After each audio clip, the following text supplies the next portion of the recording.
The poem of the man God, the second year of the public life. Chapter 230. Jesus and Martha at Capernaum, 27th of July, 1945. Jesus, hot and covered with dust, goes back into the house in Capernaum with Peter and John. He has just entered the kitchen garden and is going towards the kitchen when the landlord calls him familiarly, saying, "Jesus, the lady of whom I spoke to you at Bethsaida has come again looking for you. I told her to wait and I took her to the room upstairs." "Thank you, Thomas. I will go to her at once. If the others come, tell them to wait here." And Jesus goes upstairs immediately, without even taking off his mantle. On the terrace at the top of the staircase there is Marcella, Martha's maid. She is standing there alone. "Oh, Master, my mistress is inside. She has been waiting for you so many days," says the woman, kneeling down to worship Jesus. "I rather thought that. I will go to her at once. May God bless you, Marcella."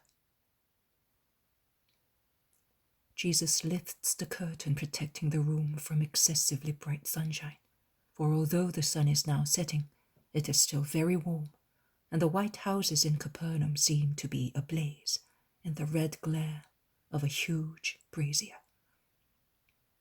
In the room, sitting near the window, is Martha, enveloped in a mantle and covered with a veil. She is perhaps contemplating the part of the lake where a woody hill protrudes into the water, forming a promontory.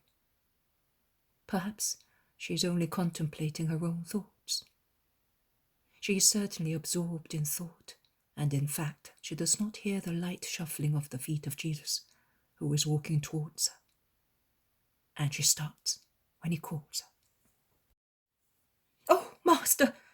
she exclaims, and she falls on her knees with outstretched arms as if she were imploring help. And then she bends so low as to touch the floor with her forehead, and she bursts into tears. "What is the matter? Stand up. Why are you weeping so bitterly? Have you some misfortune to tell me? You have? What is it? Do you know that I was at Bethany? You do?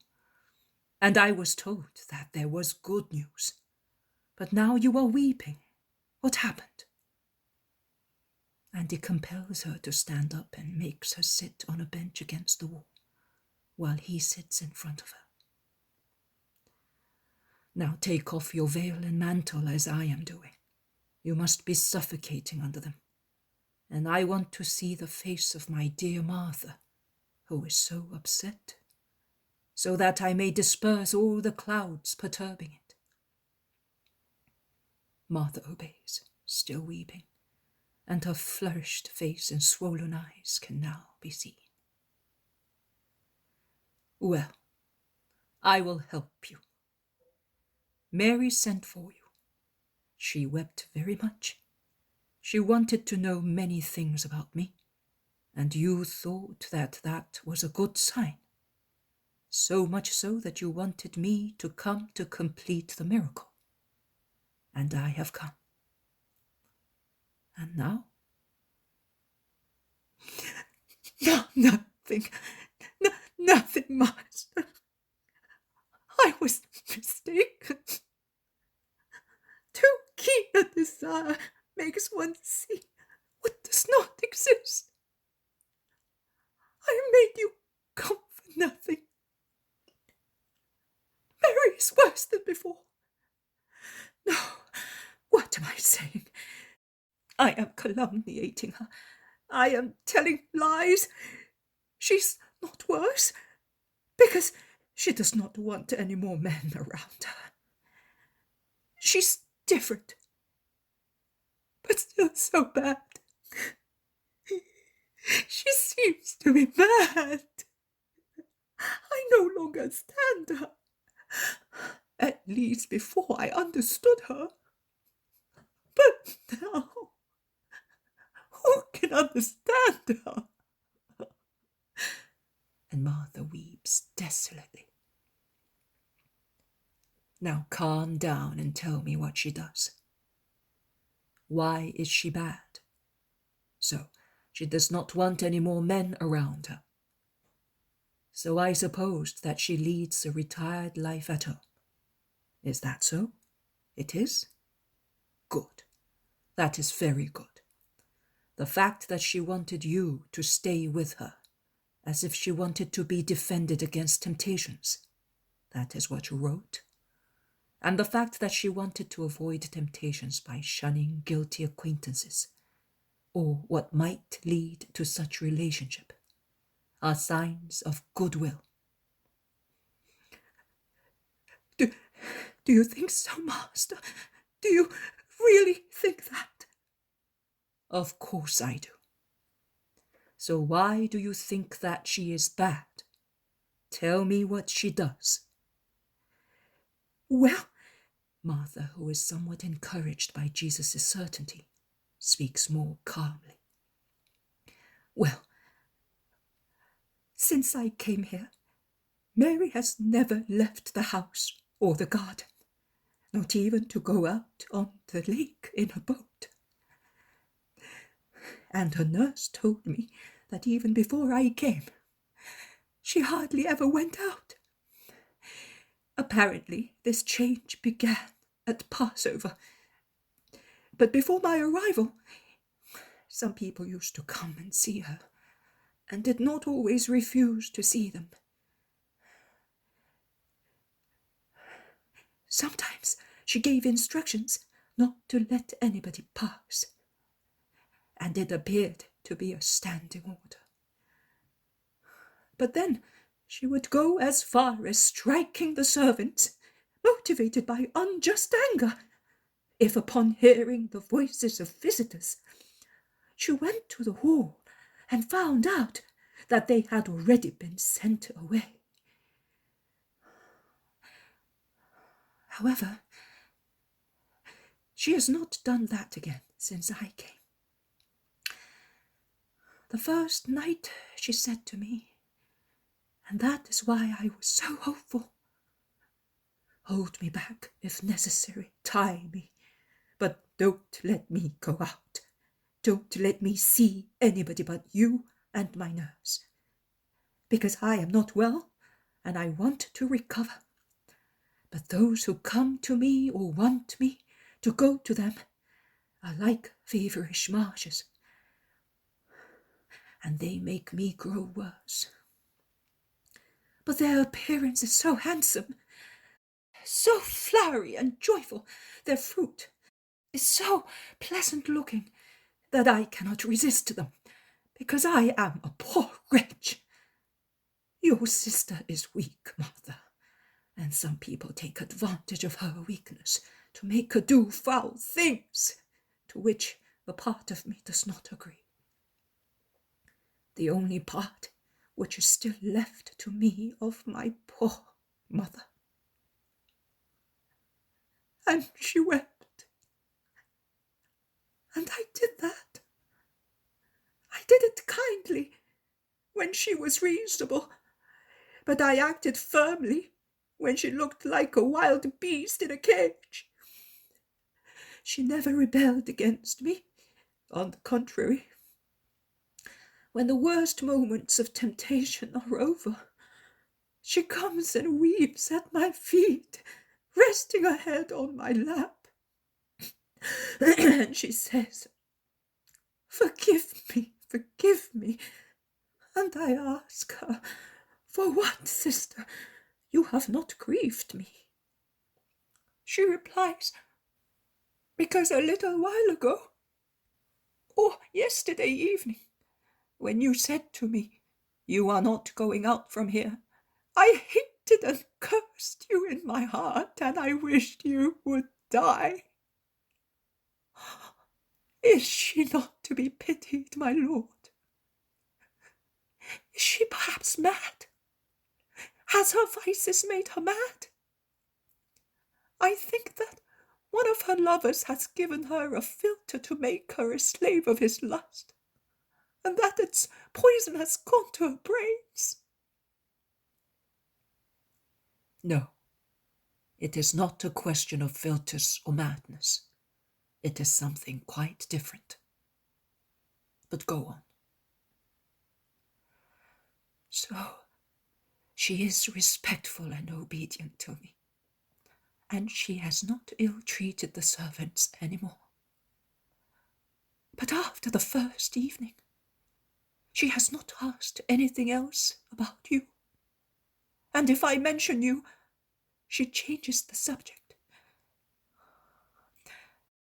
But she sits for hours and hours on a rock where the Belvedere is, looking at the lake, until she becomes dazzled. And every time a boat sails by, she asks me, "Do you think it is the boat of the Galilean fishermen?" She never mentions your name or the names of the apostles. But I know that she thinks of you, and of them, in Peter's boat. And I realize that she thinks of you, because sometimes in the evening, when we are walking in the garden, or before going to bed, and I am doing needlework, while she does nothing, she says to me, "Is that how one must live according to the doctrine you follow?" And sometimes she weeps. Sometimes she laughs sarcastically, like a mad person or a demon. On other occasions she lets down her hair, which is always arranged so artistically, and she makes 2 plaits. She puts on one of my dresses, and then she comes to me with her plaits behind her back or in front of her, modest and young-looking in my high-necked dress, and also because of her plaits and countenance, and she says to me, "Is that what Mary should be like?" And even then, sometimes she weeps, kissing her wonderful plaits, which are as thick as her arms and reach down to her knees, the living gold which was my mother's pride. At times, instead, she laughs in a ghastly way, or she says to me, "Look, I had rather do this and be done with it." And she ties her plaits round her neck and pulls them tight until her face becomes purple, as if she wanted to strangle herself.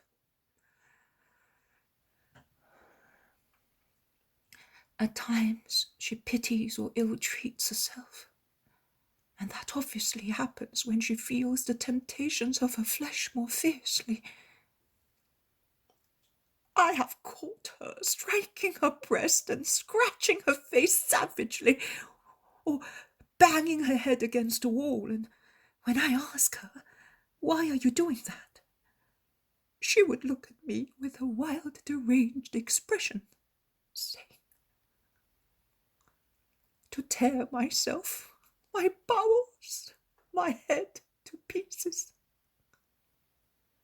Cursed, harmful things must be destroyed, and I am destroying myself.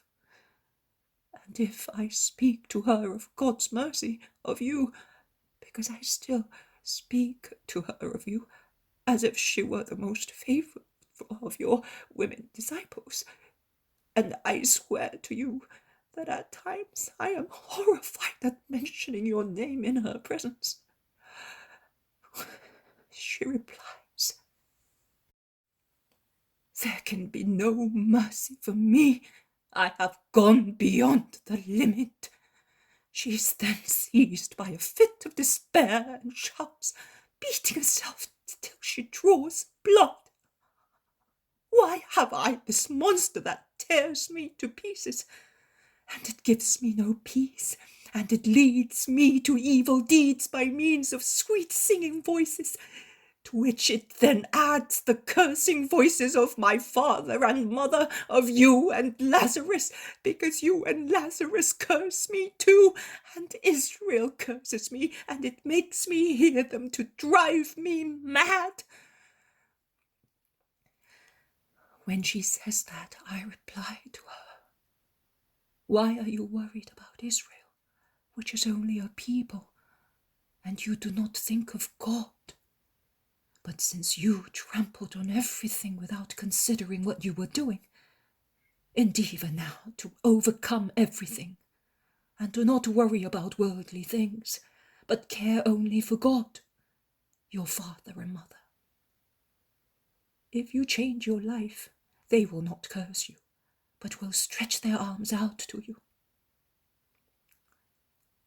And she listens to me pensive, astonished as if I were telling her an unreal story. And then she weeps, but does not reply. At times, instead, she orders the servants to bring her wines and drugs, and she eats and drinks those artificial nourishments and explains, I do that to forget. Now, since she found out that you are here in the lake area, every time she sees me come to you, she says, I will come sometime too. And laughing in that manner, which is an insult to herself, she concludes, thus the eye of God will fall also upon Manoah. But I do not want her to come. And now, when I want to come, I wait until she falls asleep, when she is exhausted with being angry, with drinking and weeping, with everything. Also today, I ran away like that, so that I can go back at night before she awakes. That is my life. I no longer hope. And she resumes weeping more bitterly than previously, as her tears are no longer restrained by the effort of speaking calmly. Do you remember, Martha, what I told you once? Mary is ill. You did not want to believe it. Now you can see it. You say that she is mad. She says herself that she is ill and suffers from a sinful fever. I say she is ill because she is possessed by a demon. It is still a disease, and her incoherent behavior, her fury, her tears, her affliction, her longing for me are stages of her illness, which has to come to a moment of crisis and has its most violent fluctuations. You are doing the right thing in being good to her and patient with her. You are right in speaking to her of me. Do not be disgusted at mentioning my name in her presence. Poor soul of my Mary! Her soul also was created by the Father, and it is in no way different from all other souls, from yours, from Lazarus's, from the souls of the apostles and disciples. Her soul also was included and foreseen to be amongst the souls for whom I became flesh, in order to be their Redeemer. In actual fact, I have come more for her than for you, Lazarus, the apostles and disciples. Poor soul of my Mary, who is suffering so much. Oh, my poor Mary, who has been poisoned with 7 poisons besides the first universal poison. Oh, my imprisoned Mary, but let her come to me. Let her breathe the air I breathe. Let her hear my voice and meet my glance. She calls herself Manoah, Oh, my poor dear soul, in whom the demon of pride is the weakest of the 7 possessing her. Only because of that, she will be saved. And if she should find someone who may lead her astray once again, when she comes out, she is afraid of that herself. And she will always be afraid of that, now that she has gone so far as to loathe vice. But be not afraid. When a soul already has the desire of coming to God, and is held back only by the diabolic enemy, who is aware that he is going to lose his prey, and by the personal enemy of one's ego, which reasons in a human way and judges itself in a human way, ascribing to God its own judgment to prevent the soul from controlling the human ego, then that soul is already strong enough against the attacks of vice and of vicious people. It has found the polar star and will no longer deviate. And do not say to her again, "You have not thought of God, and you are instead thinking of Israel." It is an implicit reproach. Do not do that. She has just come out of a fire. She is one big sore. Touch her lightly, only with balms of kindness, of forgiveness and hope. Leave her free to come. You must tell her when you are thinking of coming, but do not say to her, "Come with me." On the contrary, if you understand that she wants to come, do not come yourself.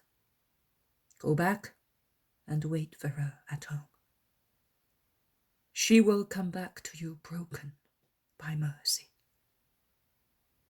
Because I must remove the wicked power that is holding her, and for a few hours she will look like a woman whose veins have been cut or whose bones have been removed by a doctor. But later she will feel better. She will be dumbfounded. She will be in great need of caresses and silence. Assist her as if you were her second guardian angel, without letting her perceive your presence. And if you see her weeping, let her weep. And if you hear her asking herself questions, leave her alone. And if you see her smile, and then become serious, and then smile once more in a different way, with a different look, with a different countenance, do not ask her questions. Do not make her feel uneasy. She is suffering more now, ascending, than she did descending. And she must ascend by herself, as she descended by herself.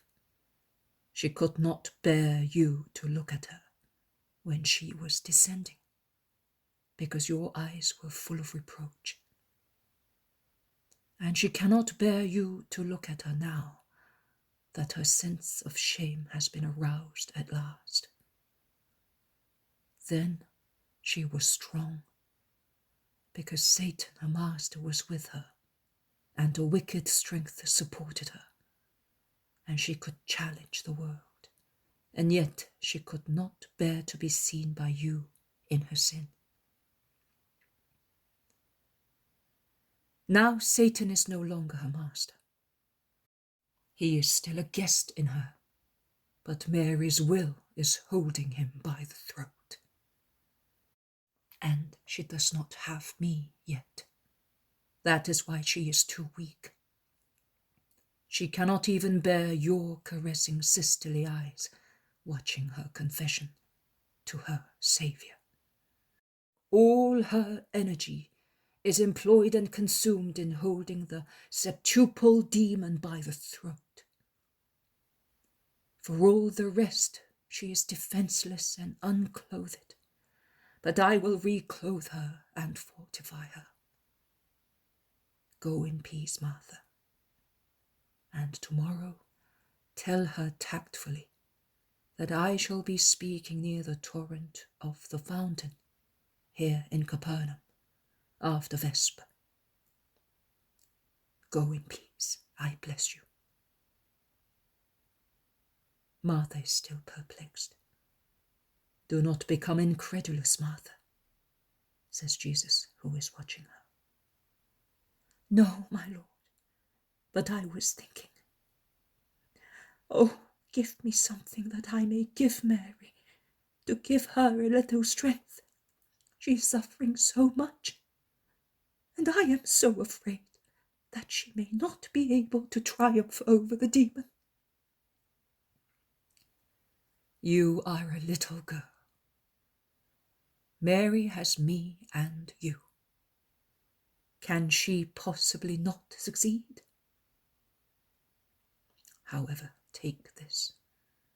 Give me your hand, which has never sinned, and has always been kind, merciful, active and pious. It has always made gestures of love and prayer. It has never been lazy or idle or corrupt. Now, I will hold it between my hands to make it even holier. Raise it against the demon, and he will not endure it. And take this belt of mine. Never part with it. And every time you see her, say to yourself, the power of Jesus is stronger than this belt of Jesus, and by it everything can be overcome. Demons and monsters as well. I must not be afraid. Are you happy now? My peace be with you. Go in peace. Martha worships him and goes out.